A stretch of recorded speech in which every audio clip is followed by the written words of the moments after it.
குரு பிரம்மா, குரு விஷ்ணு, குருதேவோ மகேஸ்வரக, குரு சாட்சாத் பரபிரம்மா, தஸ்மை ஸ்ரீ குருவே நமக. என் அன்பு ஸ்பிரிச்சுவல் டாக் தமிழ் நேயர்கள் அனைவருக்கும் என் அன்பு வணக்கங்கள். 2026 பராபவ தமிழ் புத்தாண்டு வாழ்த்துக்கள். வாழ்க வளமுடன். All the best. ஆயுள், ஆரோக்கியம், ஐஸ்வர்யம், மன நிம்மதி, சந்தோஷம் எல்லாம் உங்கள் குடும்பத்தில் சந்தோஷமாக வாழணும் அப்படிங்கிறது என்னுடைய சின்ன கோரிக்கை. 12 ராசிகளுக்கு எப்படி இருக்கும் இந்த தமிழ் வருஷம் அப்படின்னு பார்க்கலாம்.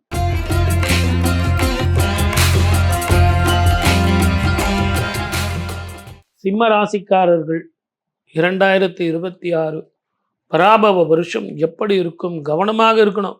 நான் அவனை நம்பினேன், இவனை நம்பினேன், நான் அத்தை பண்ணேன், இத்தை பண்ணேன். புதுசாக சார் ஏதாவது ஒரு தொழில் ஆரம்பிக்கட்டுமா? கையில் பணம் இல்லை, கடன் வாங்கி ஆகிட்டுமா? வேணாம் சார். என் ஒய்ஃப் நகை இருக்குது சார், அதை ஏதாவது வச்சு தேவையில்லை. ஒரு சில நேரங்களில் பதங்கி போகிறது கூட நல்லது தான்.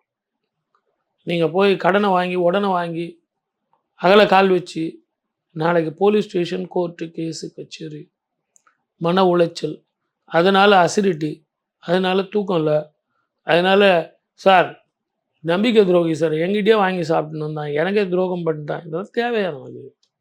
நேரம் சரியில்லைன்னு சரி ஒதுங்கிடுறது நல்லது. அதே வியாபாரத்தில் கடன் கொடுக்கறதுங்கிறது வேணாம் சார். வைண்டப் பண்ணிட்டு கம்முன்னு வேலைக்கு போயிட்டுமா சார்? கிளம்புங்க. ஊரை விட்டு கிளம்பட்டுமா சார்? வேலை கிடைக்குமா? நான் தைரியமாக பெங்களூர் போட்டுமா? போயிட்டு வாங்க. மைசூர், ஹைதராபாத், டெல்லி, பாம்பே, கல்கட்டா, ஏன் நீங்கள் சிங்கப்பூர் கூட போங்க, மலேசியா போங்க, வெளிநாடு போங்க. படிக்கிற வயசாக இருந்தால் இது நல்லாயிருக்கும். அவங்களுக்கு அந்த கேது ஞானக்காரகன் ஒரு 6 மாதம் நவம்பர் வரைக்கும் அங்கே தான் இருக்காப்புல. அற்புதமான காலம். தெளிவாக இவங்க படிக்கிறதுல கவனம் வேண்டும். இரவில் படிக்கிறத விட காலையில் எழுந்து படிக்கிறது அற்புதமான பலனை கொடுக்கும். இவங்க ஜாதகத்தில் கெட்டி மேளம் கொட்டுமா அப்படின்னா, கெட்டி மேளம் கொட்டுறது ஒரு வருஷம் தள்ளி போடுங்க, கிடைக்கும். ஆனால் தள்ளி போடுங்க. வருமானம் வேணும் இல்லையா? சுற்றிலும் கடனை வச்சு நிற்கிறீங்களே. ஸோ இந்த அஷ்டம சனியில் ஒரு முறை திருநள்ளாறு போயிட்டு வர்றது முதல்ல உங்கள் உடல் ஆரோக்கியத்தை கொடுக்கும், மன தைரியத்தை கொடுக்கும், நம்பிக்கை துரோகத்தை குறைக்கும், கணவன் மனைவி உறவு மேம்படும். ஆர்குமெண்ட்டை பண்ணாதீங்க. என் மனைவியிடம் நான் தோற்க வேண்டும் சார், டெய்லி நானே ஜெயிச்சுன்னு இருந்தால் நல்லா இருக்குமா? அதனால் வாழ்க்கையில் ஜெயிக்கணுன்னா அவங்கள ஜெயிக்க விட்டிங்கன்னா நீங்கள் வாழ்க்கையில் ஜெயிச்சுருவீங்க. நீங்கள் ஜெயிச்சிங்கன்னா வாழ்க்கையில் தோற்றுருவீங்க. சனி செவ்வாய் ஒன்றா இருக்கிறதுனால, சனி செவ்வாய் பார்வை ஏற்படுறதுனால பயணம் மட்டும் இல்லை, வயிறு, நரம்பு, கேஸ்ட்ரிக் ட்ரபிள், அல்சர் சம்மந்தமான பிரச்சனைகள் இருக்கத்தான் செய்யும். ரொம்ப ஜாக்கிரதையாக இருக்கணும். ரொம்ப நிதானமாகவும் பொறுமையாகவும் இருக்க வேண்டிய காலம். உங்கள் ஜாதகத்துக்கு இது ஒரு கடுமையான என்ன சொல்கிறது, ஒரு டெஸ்டிங் பீரியட்னு நினைக்கல, இல்லைன்னா ட்ரைனிங் பீரியட்னு நினச்சிங்க. ஆனால் இதுக்கப்புறம் உங்களுக்கு அற்புதமாக இருக்கும். 12ஆம் வீட்டுக்கு கேது மாற போகிறார், 7ஆம் வீட்டுக்கு ராகு வர போகிறார். குருவோடு சேர்ந்த கேது இருக்கிறது, ஞானகாரகன் இருப்பது, ஏதாவது வீடு விற்கணும், இல்லை சொத்துக்கள் விற்கணும், ஷெல் அவுட் பண்ணணும், கடன்லாம் கொடுக்கணும் சார், வியாபாரத்தில் ரொம்ப கஷ்டப்பட்டுக்கிட்டு இருக்கேன், ஷேர் மார்க்கெட்டும் அடி, நான் வாங்கின பிறகு ₹1 நிற்கிது சார் எங்கள் 2 பேருக்கும், எங்கேயுமே ஒர்க் அவுட் ஆகலை அப்படிங்கிறவங்களுக்கு ஞாயிறுன்னு ஒரு கோயில் இருக்குது சென்னைக்கு பக்கத்துலேயே. சூரியன் பேரை சொல்லி ஒரு கோயில். அந்த கோவிலுக்கு கோதுமை தானம் செஞ்சு, கோதுமை பண்டங்கள் நைவேத்தியம் பண்ணி தானம் பண்ணிங்கன்னா மழை போல் வர பிரச்சனைகள் பனி போல் மாறும். இதை எல்லாத்தோட என்ன ரொம்ப ஆவலாக இருக்கீங்களா? எவ்வளோ மார்க்குன்னு கேட்குறது தானே. 60 மார்க் வரும் சார், 60 மார்க் வரும். ஆனால் ஒன்றே ஒன்று என்னென்னா, அன்பையும் பாசத்தையும் காட்டி அடிமையாக இருக்காதீங்க. அன்பாக இருங்க, அடிமையாக இருக்காதீங்க. வாழ்க வளமுடன். All the best. 2026 பராபவ வருஷம் எப்படி இருக்கும் உலகத்துக்கு அப்படின்னு பார்க்கும்போது, இந்த ஆண்டு சனி குருவோட வீட்டில் இருக்கார், புதனுடைய வீட்டில் குரு இருக்கார். சதய நட்சத்திரம் கும்பராசியில வந்து காலையில 8:35க்கு தமிழ் வருட பிறப்பு பிறக்குது. பிறக்கும் பொழுதே ராகு மகாதிசை இருக்குங்கிறது உங்களுக்கு நல்லா தெரியும்.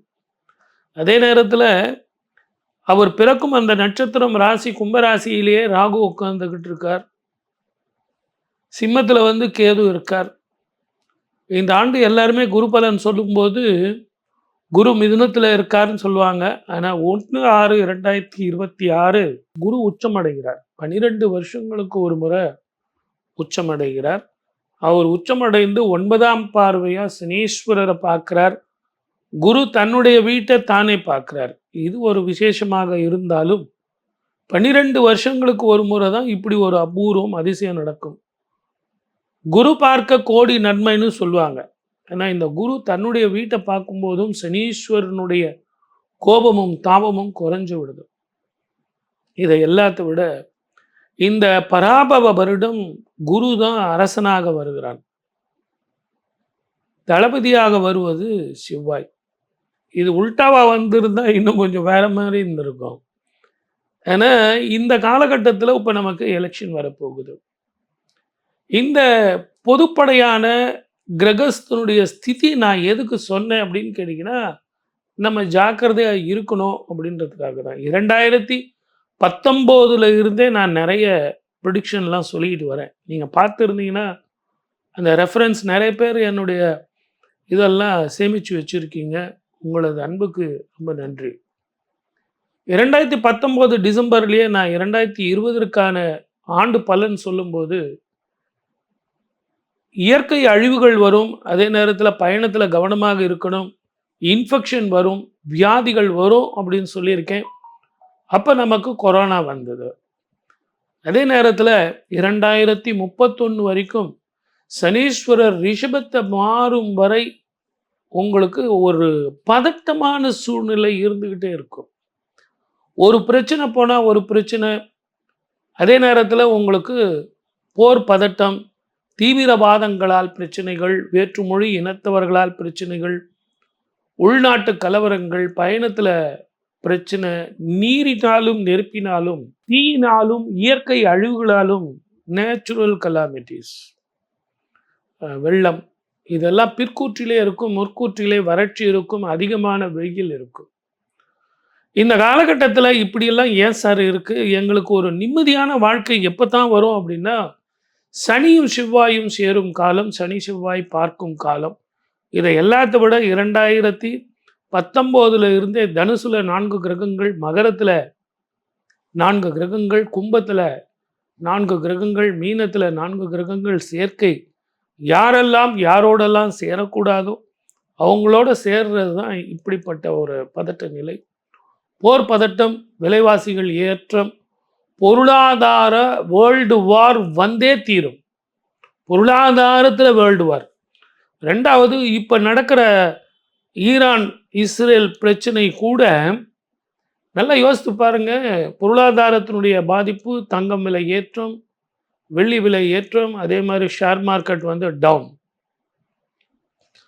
ஆனால் இந்த குண்டெல்லாம் போடுறாங்க இல்லையா, இந்த குண்டெல்லாம் போட்ட பிறகு அதனுடைய தாக்கம் உங்களுக்கு வேற மாதிரி இருக்கும். உடல் ஆரோக்கியத்தை பாதிக்கும். ஸ்கின் சம்பந்தமான பிரச்சனைகள், வயிறு, நரம்பு சம்பந்தமான பிரச்சனைகள், போர் பதட்டம் ஒரு பக்கம் நமக்கு வைப்ரேஷனை கொடுத்ததுன்னா, போர் முடிஞ்ச பிறகு மருத்துவ செலவுகளுக்கான பிரச்சனைகள் கொடுக்கும். உலகமெங்கும் அந்த இன்ஃபெக்ஷன் இருக்கும். மொத்தத்தில் 2026 பராபவ வருஷம் கொஞ்சம் கவனமாக இருந்தால் மழை போல வர்ற பிரச்சனைகள் இந்தியாவுக்கு எதுவும் வராது. தமிழ்நாட்டை பொறுத்த வரைக்கும் எலெக்ஷன் வந்து ஏப்ரல் மாதம் 23ஆம் தேதி அமையிறதும், மே மாதம் 4ஆம் தேதி அக்னி நட்சத்திரம் ஆரம்பிக்கும் காலத்தில் முடிவுகள் வர்றதும் புதிய முகம்தான் முதலமைச்சராக வருவார். நீங்கள் நினைக்கிற சினிமா நடிகர் அல்ல. என்னுடைய கால்குலேஷனை பொறுத்த வரைக்கும் நான் எந்த கட்சியும் சேராதவன். நான் யாருக்கும் சொல்ல வேண்டிய அவசியம் இல்லை. அவங்கவுங்க உழைக்கிறாங்க, அவங்கவுங்க ஜெயிக்கிறாங்க. என்னுடைய கணிப்பில் சினிமாவினுடைய யுகம் அரசியலில் முடிஞ்சிருச்சு அப்படின்னு நான் நினைக்கிறேன். அதே நேரத்தில் தெரிந்த புதுமுகம் உங்களுக்கு புதிய முகம் முதலமைச்சராக வருவார் அப்படிங்கிறது என்னுடைய கணிப்பு.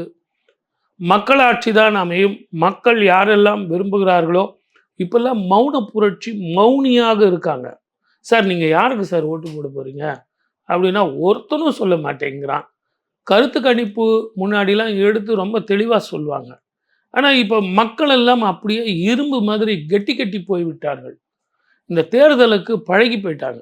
ஏன்னா 1950 இருந்தே தேர்தல் வந்து வந்து வந்து இதையெல்லாம் பார்த்துட்டாங்க. ஓப்பனாக பேசி என்ன சார் ஆக போகுது? நேராக போயிட்டு நமக்கு யாரை பிடிக்குதோ அவங்களுக்கு ஓட்டு போட்டு வந்துடலாம். வெளியே வந்து யார் கேட்டாலும் உங்களுக்கு தான் நான் ஓட்டு போட்டேங்க அப்படின்னு சொன்னால் அந்த கருத்து கணிப்பு சரி வருமா? அதே மாதிரி தான் ஜோதிடத்தில் யார் வருவாங்கங்கிறது தெளிவாக சொல்லலாம். ஆனால் எல்லா கட்சிக்காரர்களும் கூட்டணி அமைச்சுக்கிட்டு எவ்வளவு கஷ்டப்பட்டு 234 தொகுதியில் இந்த உச்சம் பெற்ற வெயிலில் வந்து அக்னி நட்சத்திரத்தில் தன்னுடைய வேர்வையெல்லாம் சிந்தி உழைத்து மக்கள் ஓட்டை வந்து கேட்குறாங்க. இதை நாம் 2 பேரும் உக்காந்துக்கிட்டு ஏசி ரூமில் உக்காந்துட்டு இவங்க தான் வருவாங்க அவங்க தான் வருவாங்கன்னா அது நல்லா இருக்குமா? ஆகவே பொறுத்திருங்கள், மக்களாட்சி மலரும். மே 4ஆம் தேதி வரை எது எப்படி இருந்தாலும் வாழ்க்கை சந்தோஷமாக இருக்கணும். வாழ்க வளமுடன். All the best. 12 ராசிக்காரர்களுக்கு பலன்களும் பரிகாரங்களும் சொல்லியிருக்கேன். அந்தந்த ராசிக்கு உண்டான பலன்கள் 100க்கு எவ்வளோ மார்க் சார் எடுக்கலாம் அப்படிங்கிறதும் ஒரு இன்ஸ்டன்ட் ஃபுட்டு மாதிரி உங்களுக்கு கொடுத்துருக்கேன். சார் ஜோதிடங்கிறது என்ன சார்? நல்ல ஞாபகம் வச்சுங்க. என்னதான் கிரகங்கள் நமக்கு பிரச்சனையாக இருந்தாலும் எந்த கட்டத்தில் நம்ம தப்பிக்கலாம்? 12 கட்டத்தில் எந்த கட்டம் எனக்கு லாபம் தரும், மன நிம்மதியை தரும், வெற்றி தரும் அப்படிங்கிறது தான் கணக்கு. ஆகவே தயவு செஞ்சு மன சஞ்சலம் வேண்டாம். எல்லோரும் எல்லாம் பெறணும். அதை தவிர வேற ஒன்றறியேன் பராபரமே அப்படிங்கிறது தான் இந்த நிகழ்ச்சியினுடைய முடிவு. ஆகவே 12 ராசிக்காரர்களும் இந்த பலன்களை கேட்டு பரிகாரங்களை செஞ்சு எது எப்படி இருந்தாலும் என் தாய்க்கன்றோ தினம் தினம் என் கவலை, எனக்கு என்ன சார் கடவுள் இருக்கும்போது அப்படின்னு சொல்லிட்டு உங்கள் ஜாதகத்துக்கு கிரக நிலைகள் எப்படி இருக்குன்னு ஜோதிடர்கிட்ட போய் கேட்கணும். இதெல்லாம் பொது பலன், ஒரு இன்ஸ்டன்ட் ஃபுட்டு. ஆகவே உங்கள் ஜாதகத்தை ரெஃபர் பண்ணிங்கன்னு சொல்லி வாய்ப்பளித்த அத்தனை நல்ல உள்ளங்களுக்கும் நன்றி, வணக்கம். சர்வே ஜனா சுகினோ பவந்து.